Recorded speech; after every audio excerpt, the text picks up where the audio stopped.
The Riese is regarded as the hardest World at War Zombies map, and for a good reason. From zombies literally sucking you in like a black hole, to the Wonderwaffe stealing your Juggernog, it's obviously clear that the Riese on World at War can be unfair most of the time. The Riese also did something that would change zombies forever.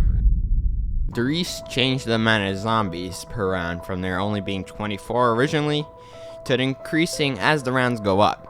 This clearly had an effect on the high rounds for the Riese, on World at War at least, as the highest round as of now is only 170, which, don't get me wrong, that is still really impressive, but compared to the other world records like Shino Numa, or even Noctur and Toten, that's pretty low.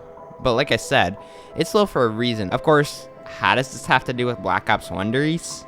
Well, Black Ops 1's remaster of the map fixed all these issues, and as a result, made it way easier. Of course, because this is a remaster, nothing really changed that much. There's still the same wall buys in the same locations. The only thing that changed is that there's a couple weapons from Black Ops 1 that are in the mystery box. So the first thing I do, like always, is just try to end round 1 as quickly as possible. Doesn't really matter how much points you get because you're gonna get the Wonderwaffe anyways, and just if I had to choose speed over getting more points, I choose speed every day. Oh, and I also figured out some Black Ops 1 movement for zombies. So basically, if you move your mouse left and right, and you also do the same thing with A and D, and you hold run and you start running, oh my gosh, you can run so much faster. And of course, I also figured out how to do the air strafing as well, which is really useful. And apparently with like perfect movement, you can make this jump, which I don't know when that would be useful, but it's just cool. I then use my Guir to finish out the last couple of zombies on round 4. I usually leave the spawn room by round 5. Because this isn't a spawn only challenge. See, this is exactly what I mean when I always leave by round 5, because stuff like this happens. So once I finish round 5, I usually open up the door on the right and then buy the Thompson, just so I can have a gun that will actually kill pretty fast. And then after, usually I would get a dog round around round 5 to 7. So once I get my first dog round, I would make my way all the way to tower, and then I would usually buy the Bowie knife so I can maximize points. On round 7, I buy Juggernog, of course, because you're 2 hit down on this game, which is really scary. And then I also buy the Bowie knife.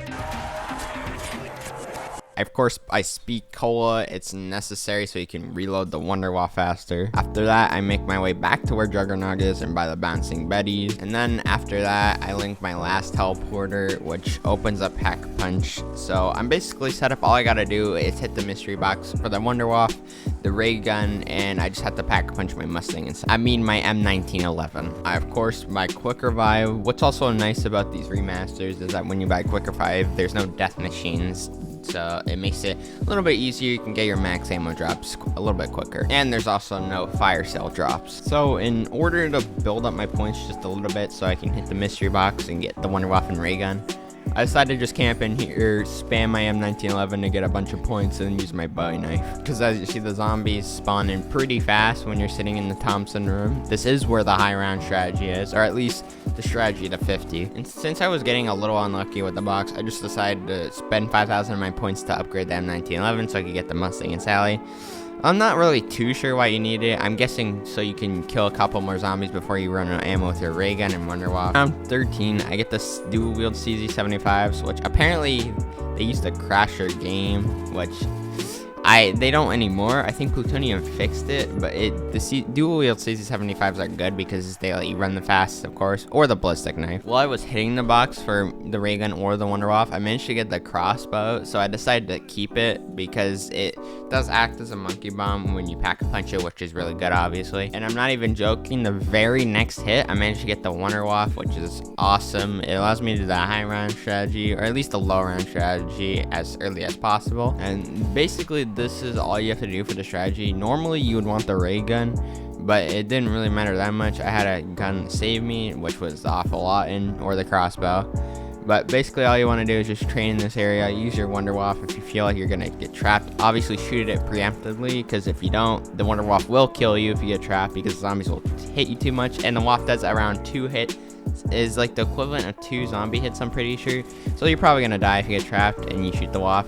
But all you gotta do, kill all the zombies with the waff. I was kind of doing it wrong. You're supposed to shoot only one waff shot at that window over there, but it didn't really matter that much. I still made it to a pretty good round. The funny part is I didn't even pack-a-punch my waff until around 20, which is kind of weird. I mean, I guess I was trying to save ammo maybe, because if you didn't know, if you have no ammo and you pack-a-punch, then it gives you all your ammo back for that gun, which is pretty good. So I was easily able to get to round 30 using the strategy. It's pretty simple when you're using the Wonder Waff. Honestly, after doing my rocked round 100 speedrun, I hate the waff now. It's so bad on Black Ops 3, and it's still pretty bad on this game as well. You'll have times when the Wonder Waff will only kill one zombie. Like, as you saw right there, the waff will not save you if you get trapped. That's what I hate about the waff. I did finally pack-a-punch the waff since I did go down, and the waff, when you pack-a-punch, looks pretty cool. Instead of being all dark and stuff on World at War, it's actually kind of gold, which makes the waff look pretty nice. Once you get to the 30s, you're gonna start realizing you run into ammo problems quite a lot, so you're gonna want to start to use the trap whenever it's active and whenever you're able to use it, because you'll just kill a bunch of zombies. You'll be able to save a bunch of ammo in your Wonder Waff. I actually did finally get the ray gun on round 36, which is kind of bull, but the fact that I managed to get it was pretty good. The ray gun does save quite a bit of ammo in your Wonder Waff. Also, it makes drops, so it's just even better. So you can get max ammos in case you run low. And this is something crazy that happens. So I'm on round 39. I did take my last down on round 38, so I had no more QRs. But I died at the most random thing ever. So I walk up here, and then I shoot a waff shot, kills a couple zombies.